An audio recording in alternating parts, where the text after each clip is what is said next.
The Supreme Court is supposed to be America's final guardrail, the last line of defense for justice, rights, and democracy itself. But what happens when the guardrails are rotten? When the institution that should protect us looks more like a partisan tool than an imperial court? That's where we are right now. The court isn't working. And if we want to save democracy, reform isn't a fringe idea anymore. It's survival. Part 1. The root of the problem. Lifetime appointments. The Constitution gives justices a lifetime tenure. That means that one president can shape the court for generations to come. Clarence Thomas has been on the bench for 33 years. That's longer than some of his clerks have even been alive. When people live twice as long as they did in the 1700s, for life is a recipe for entrenchment, not accountability. Partisan capture. In 2016, Republicans blocked Merrick Garland's nomination for nearly a year, arguing the people should decide. 4 years later, in 2020, the same Senate rammed through Amy Coney Barrett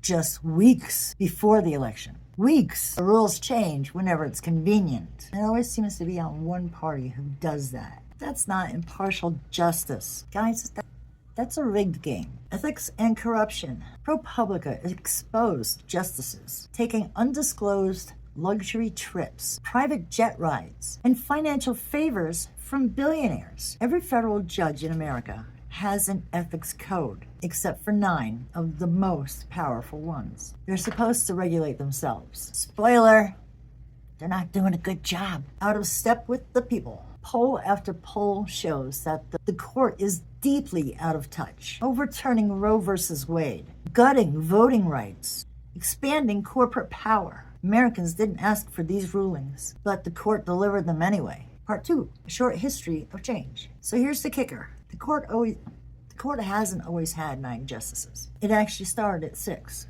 then up to 10 during the Civil War, and settled at 9 in 1869. Not by divine law, but by political compromise. Franklin D. Roosevelt even tried to expand the court in the 1930s, when it kept shrinking down New Deal laws. He failed politically, but just that threat of reform changed how the court ruled. That's proof that reform isn't impossible. It's American history. What reform looks like. Term limits. Proposal: 18-year staggered terms. Every president gets 2 picks per term. No more lifetime monarchs in robes. No more strategic retirements. Just predictable, fair turnover. Court expansion. 9 isn't sacred. Expanding it to 11, 13, or even more could dilute the power of extreme blocs. Critics call it court packing, but shrinking or growing the court, well, it's been done before. It's precedent, not hearsay. Ethics and transparency. A binding code of conduct. Force recusals when justices have conflicts. If you can't take a free steak dinner as a traffic court judge, you shouldn't be taking yacht trips as a Supreme Court justice. Appointment rules. Ideas include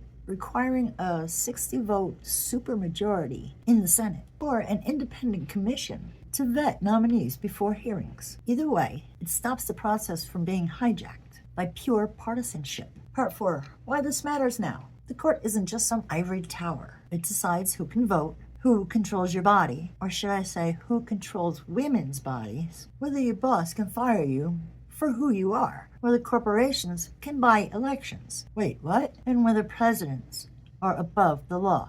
When Americans lose faith in the court, they don't just lose faith in the law.